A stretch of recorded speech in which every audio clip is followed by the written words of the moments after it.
This story doesn't start in snow. It starts in the blazing sun of a port city in ancient Greece, with a quiet monk named Nicholas. Nicholas had no corporate strategy, no 5-year plan, no workshop, just one disruptive instinct.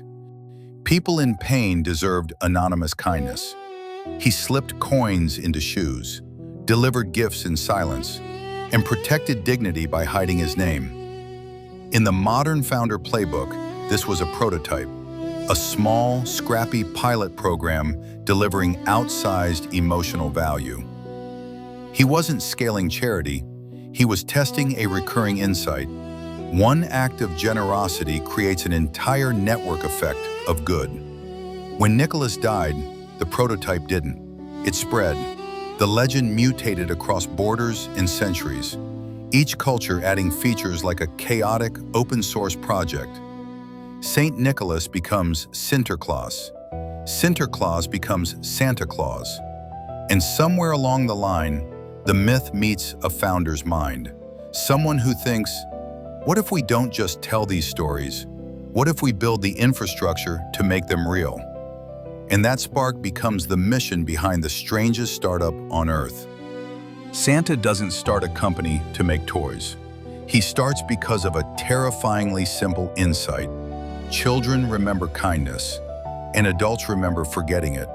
He wants a system, a structure, a ritual that forces the world to recalibrate once a year, a global heartbeat of generosity. His why isn't sentimental, it's systematic.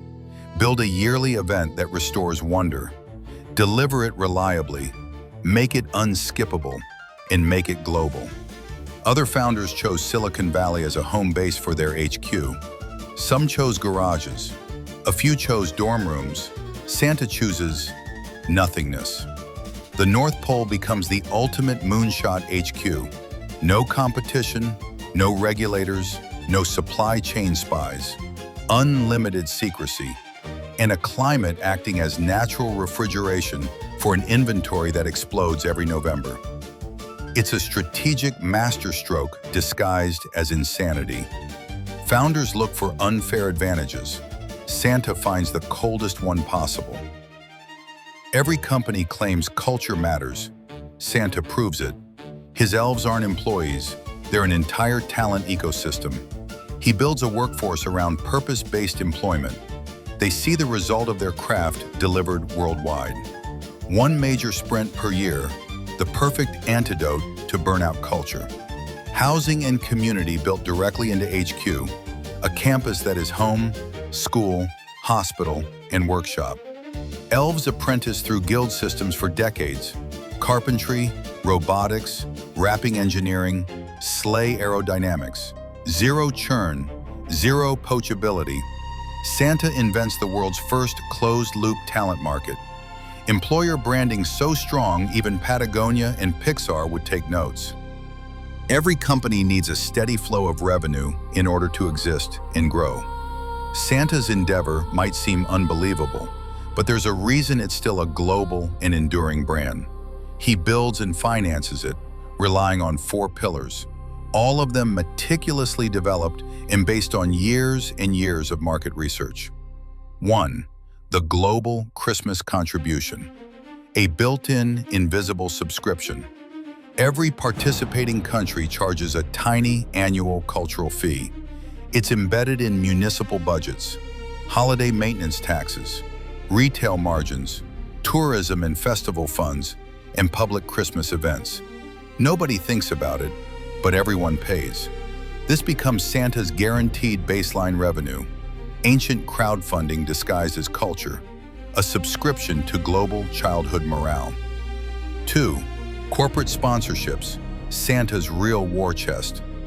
Brands desperately want their products in Santa's distribution pipeline, so they donate raw materials, electronics, tools, food supplies, packaging, energy tech, textiles, and sleigh parts. Officially, it's goodwill. In reality, it's Santa's Series A through Series Z, paid entirely in resources. The only company on Earth quietly co-funded by Coca-Cola, Lego, Hasbro, Apple, IKEA, Sony, and Patagonia all at once. 3. The chimney access agreements, Santa's legal moat. Santa holds centuries-old treaties granting him nighttime entry, rooftop landing rights, cross-border gift transport, and chimney standard regulations. Governments fund Arctic infrastructure, polar energy grids, reindeer health programs, sleigh route corridors, and weather support. It's a public-private partnership that stabilizes entire economies. 4. The Naughty or Nice database, the cleanest big data exchange on Earth. Santa never sells data, but he shares insights, child development indicators, happiness trends, regional morale metrics, toy demand forecasts. Governments and child welfare agencies fund him in return through grants, materials, and infrastructure. A data economy with no exploitation, only purpose. And then there's the logistics empire built around it all. Amazon dreams of one-day delivery. Santa does one-night delivery.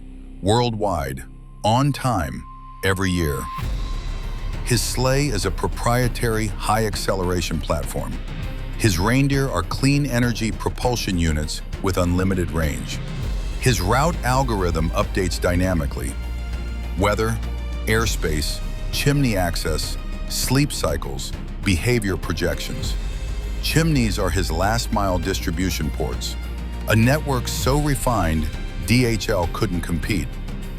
But even legends face disruption. Chimneys are disappearing. Kids want electronics, not wood. Climate change threatens workshop stability.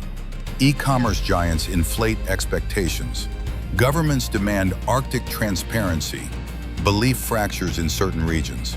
It's Santa Inc.'s first true crisis in 1,000 years. Santa doesn't panic, he iterates. Rooftop smart access pads for chimneyless homes. Green tech climate shielding. Elves trained in robotics, electronics, and 3D printing. Drone assist in dense cities. A secure digital wish list platform. Thermal stealth plating for the sleigh. He evolves the delivery method, but never the mission.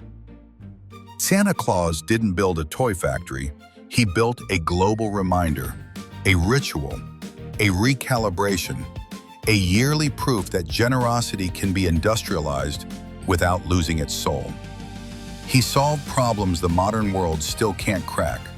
Perfect loyalty, decentralized funding, seamless cross-border operations, universal brand trust, one-night logistics, purpose-driven culture, infinite customer retention. And he built it all from a lonely outpost of ice, because one monk once learned that anonymous kindness could change a life. Santa Claus is the founder who turned wonder into infrastructure and built a company the whole world quietly agrees to keep alive. And while Santa Claus built the world's largest annual logistics sprint, there's another mythical founder who cracked something even stranger. A global microtransaction economy, a workforce of silent nighttime collectors, a business model built entirely on teeth. In the next holiday special, we uncover the entrepreneurial genius behind the Tooth Fairy, the unseen operator of the world's first childhood buyback program. Now I want to hear from you. Which founder, company, or rise and fall story should we cover next?